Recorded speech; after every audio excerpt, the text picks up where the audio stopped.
What's up, guys? In today's video we're going to talk about the good and the bad and everything in between about the Honda Talon R, so stay tuned.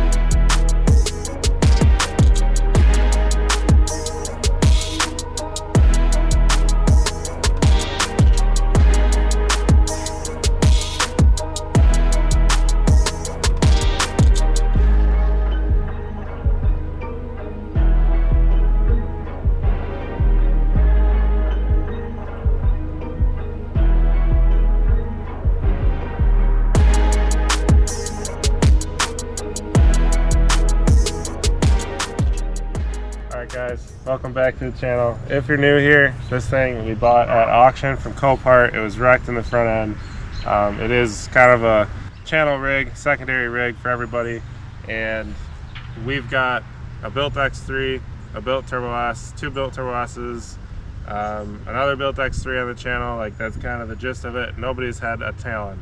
In today's video, I'm going to share my thoughts with it, and then we'll get Josh's quick thoughts on it as well. Starting off with 5 things that I love about the Talon, and I would say number 1 would be the sound. You can't, in my opinion, you can't beat the sound of this thing. Banging limiter, grabbing gears, it's epic.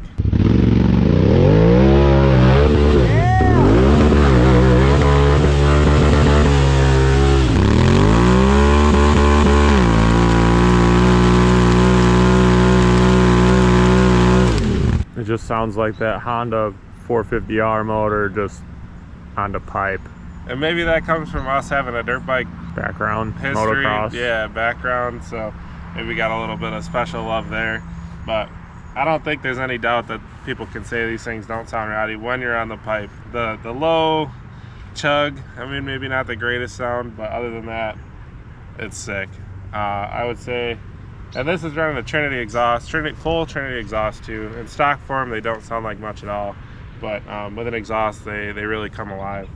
The next thing I would say that I love about the Talon, would be the price. I think in the overall, it's really hard to put a price on it right now. I quickly was looking online today, like as we're filming this, and it looked like you could get this exact machine brand new for about $20,000. But everything, the market right now is really rough, so it's hard to compare that.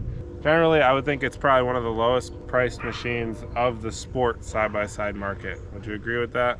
Yeah, I mean, of the baddest suspension models. Yeah. So I mean, this one's an R, and that's what you're pricing. So yep. The X would be more comparable to like a 1000 64 wide So model. I guess when I'm comparing, it would be the X, the Talon R, the Turbo S, the Can-am X3. Like, I think this is pretty similar to the X pricing wise, but like I said, it's hard to price all this stuff out when the market is up and down, so it depends when you guys are watching this video. But I do know that it's a lot less than a Turbo S, and it's a lot less than an X3, so that's just pretty general. As everything goes up, it'll go up. But so I like the price about it. And another thing that comes into price is the next thing would be reliability. So mind you, I should state that what we do in this video, or what we do in our videos and our riding style, is extremely hard on the machine. So we're thrashing these things, climbing rocks, hills, mountains, and it's hard on them. People, the Mia in the background, ruining the shot. So we ride extremely hard on these things. So when I say reliable, I mean, they're all pretty reliable in stock form, but I would say this one is one of the most reliable. The X seemed to be very good too, from what we've seen with it. But on 32s, I mean, we've been having some rear axle issues, but I think that's mainly caused to not running a rear sway bar, because we've seen these things take an absolute beat down on stock rear axles, but they had sway bars hooked up. But as far as the front diff, I mean, this thing's been a champ. like I said, it's stock though, so it doesn't have a locker, it doesn't have gear reduction, it's got stock axles. We've never broken a front axle, and I mean, stock drive shaft, literally stock. It's got 32s, different A-arms, but that was just because of the crash that it was in. We had to rebuild the front end and stuff like that. Anything you want to add to about reliability? I mean, reliability, the i4-wheel drive it's it. I mean, it functions great, not perfect. It gets bound up once in a while and doesn't really work how you would want it to, but it does, with the right driving characteristics, work through everything we've done so far. So I mean, there's certain spots where we've probably seen it on No Business, Attack It, that it definitely didn't work right when you were just like trying to crawl it when it was bound, but you could drive around that like misfortunate thing. Like, I don't know how to explain it, but you could drive around that characteristic of the i4-wheel drive. So I was gonna consider the i4-wheel drive into I've got 5 things, we're counting 5-ish, 5 things I love, 5 things I hate. I was gonna chalk it into it's kind of undetermined as of now. Right now, I would put it more in the love because it's making it really reliable. But I do know that it does bind up and do weird stuff. But you know, like he was saying, a couple mile an hour, like one or just a little bit of momentum, and you can usually just drive through it. So that one, a little bit, for me personally, a little bit undecided. But like I said, we do really extreme stuff. So I think this video, I'm trying to gear a little bit towards that, but also kind of give like a general thoughts on the rig from what we've gained and all the gnarly stuff we do. So in a general consensus, it keeps the steering easy because it's not a true lock to diff. And I mean, it seems for a general purpose, like it's awesome. You don't have someone who's new to off-roading worrying about if they're in trail active or fully locked or any of that. You just drive it, you know, so it's a pretty capable system in my opinion. So that's the thoughts on the i4-wheel drive as of now. The next thing I'll go to for a love would be no belt. I mean, it's pretty cool.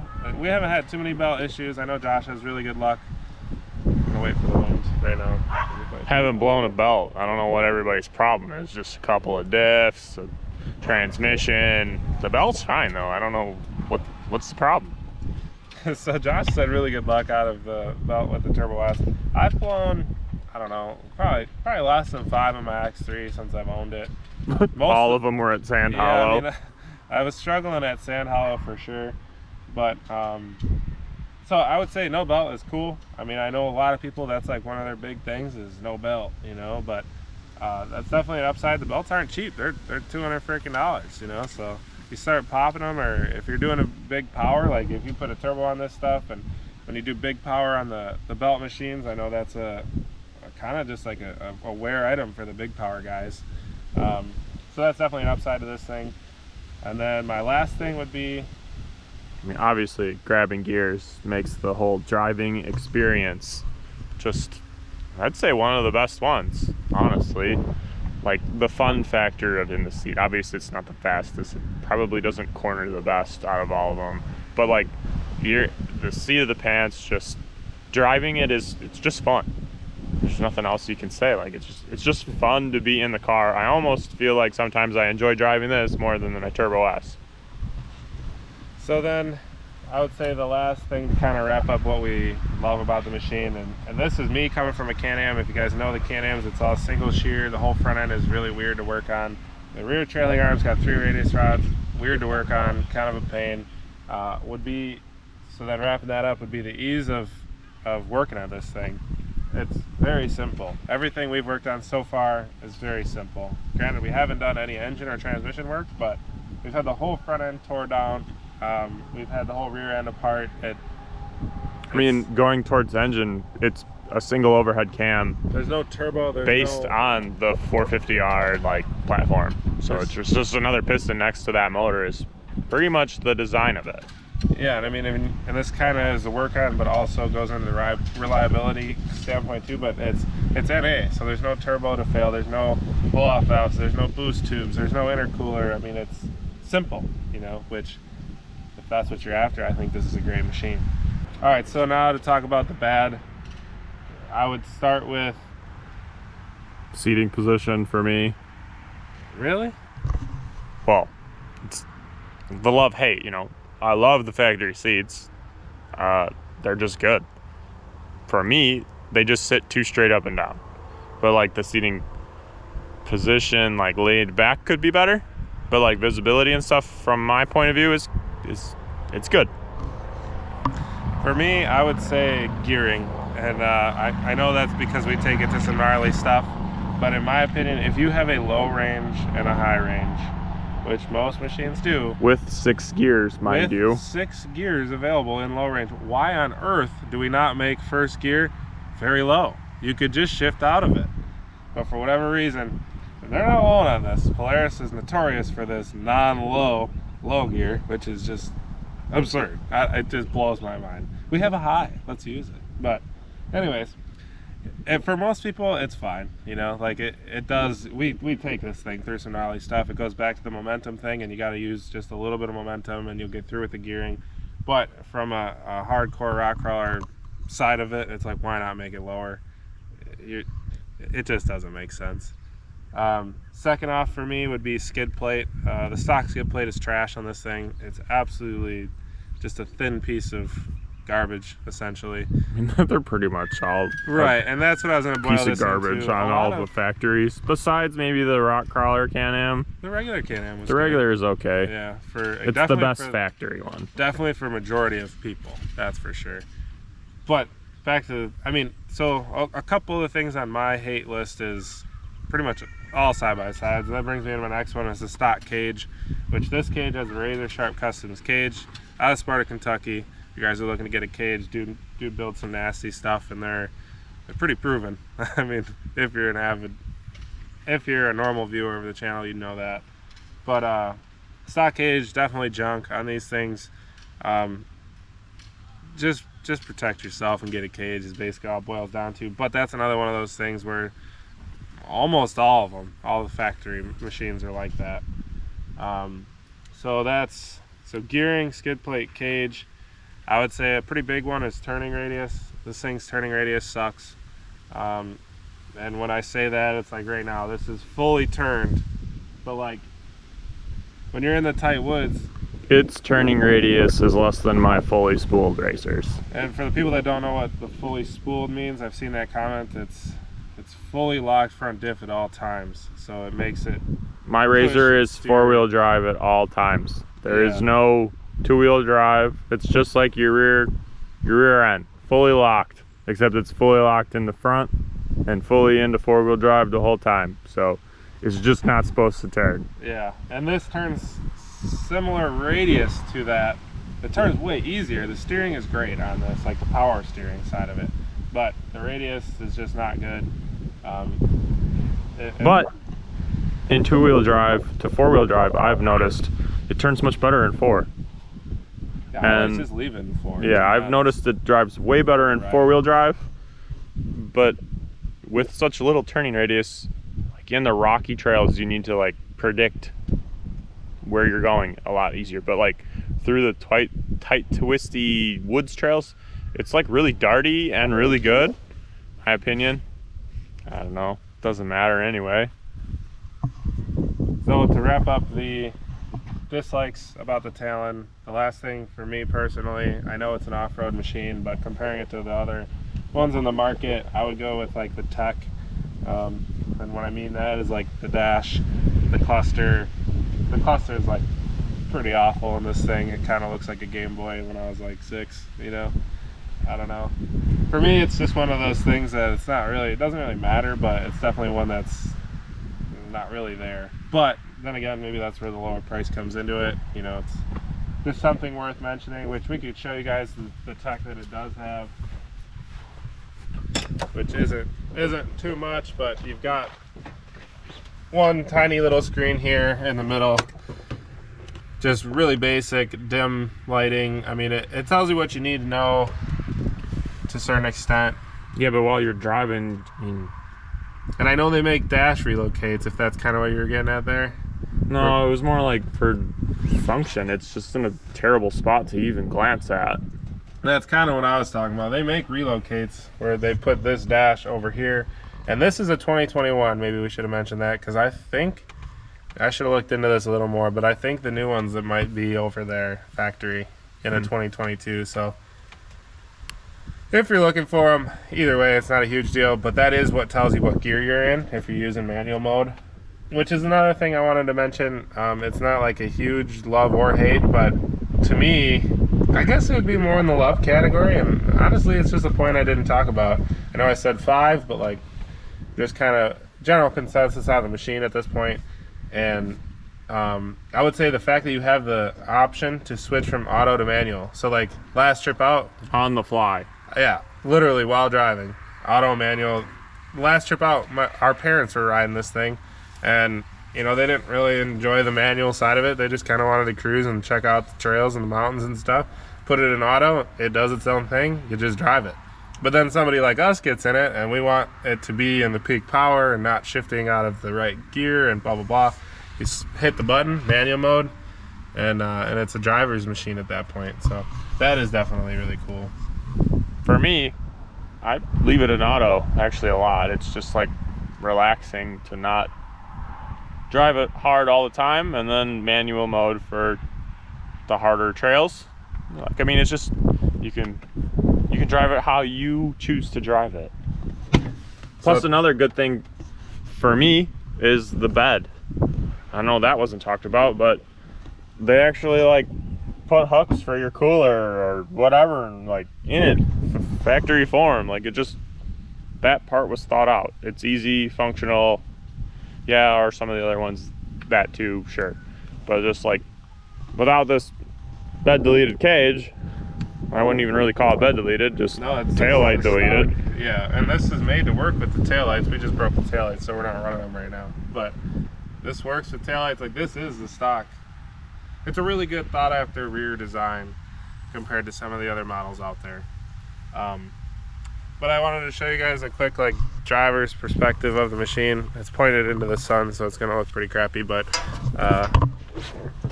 this is basically what you get. I mean, pretty good visibility. It is a very high and vertical seating position, I would call it. Some people really like that, some people don't.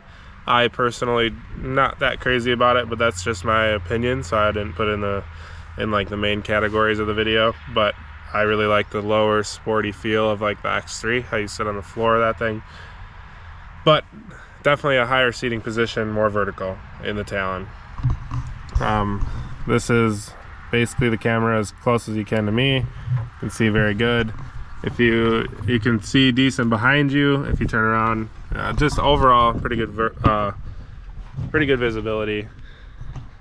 And yeah, I mean, The grab handle's the best design. Better than the Razor? Yeah, it doesn't vibrate or bounce around or do anything. Okay, yeah, I haven't been in a Razor in a while, so I can't compare. The X3 doesn't have like the grab handle there, but I don't know. For me, those are all the main key points. Anything major that you want to touch on, Josh? No, there's nothing really left. I think this car is a very great car. Is it the best one of all the classes?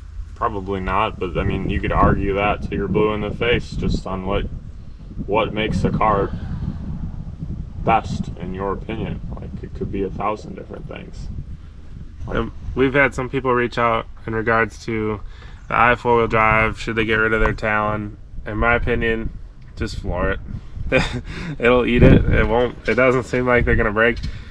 Granted, we're running 32s. A lot of people put 35s on everything, and I think that's the wrong move for this machine. It doesn't have the power of the gearing.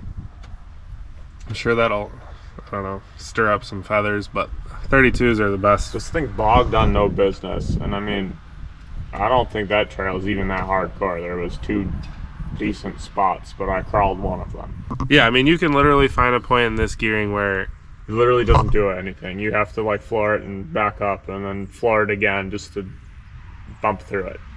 The gearing with stock gearing with 32s is not low enough. It just, you have to roll through that a little bit. Oh, dang it. The mower. Oh, dang it. Oh, dang it. She don't have the low gear for that. it just is that. I don't know what else to say. Could it, if it had 25% gear reduction in the trans, which I believe is offered by some company. I don't know the percentage, but yeah, I was gonna mention there is. That would probably be all the difference for this machine on 32s, because then first gear would be like your crawling gear. More control over wheel speed is basically all it would be, and like that's really important, especially for people who are just trying to crawl. I mean, you don't have to bash and be a knucklehead through a lot of the stuff. You could crawl and pick a line. That's half the fun sometimes, going as slow as you can. The other half is flooring it and seeing where you end up. It's all in driving style and opinion. Yeah.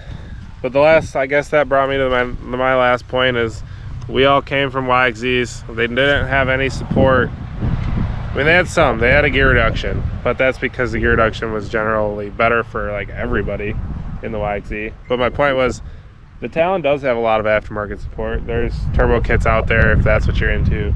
There's a locker for the front diff if you want to be a fully locked diff. There's drive shaft available.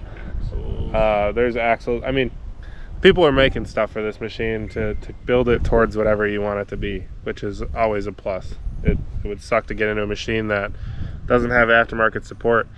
Better suspension available. Oh yeah, you can long travel it, all that stuff. Probably something we should have said. Everyone acts like this car rides terribly, but I mean, it does ride pretty rough most of the time. But it's not like, I'm not beat up after riding it. I was beat up after riding the YXZ. Yeah, I would agree. I mean, everybody acts like this thing rides horrible. It definitely does not ride as good as a Turbo S in my opinion, or an X3, but I'm not any more sore after a weekend of riding this thing. I rode this thing for a long weekend at Black Mountain. I beat the crap out of it that weekend, and those trails are rough there, and I was no more sore. Yeah, does it jostle me around a little more? Yeah, but another plus, it's almost boat-sided. I mean, kind of. Like the theory of the skid plate is by far the best one I've ever seen. So for the people that don't know what that is, boat-sided is pretty much like a boat, you know. I mean, you cut out some of this plastic and make the skid plate like tuck up. That term comes. That term comes from like the big rig world, where people would make it so your clearance. The Can-Ams for King of the Hammers actually have developed this. So like they'd probably cut out this tube because you really don't need your foot to sit here. You could cut out this and make it like, you could gain like clearance. That's about it. I think we've gone into more detail than I originally thought we would. We're gonna do more of these style videos. We've learned a lot about each platform, and I'd like to keep them geared towards the general riding community, but also throw in stuff from like the gnarly style of riding, because I do think a lot of you guys like hitting that stuff as well. So yeah, hit that subscribe button. This machine is headed to Tackett Creek, Royal Blue, and we brought it up the gnarliest trails at Tackett Creek, where Josh did with the i3-wheel drive, and it did it. So that's kind of what we're talking about. And it went a lot of places at Black Mountain, and that was with the i4-wheel drive system not working, and we fixed that. It's functioning properly, and the next trip it's going to Tackett Creek. So stay tuned for those videos, and we'll see you guys there.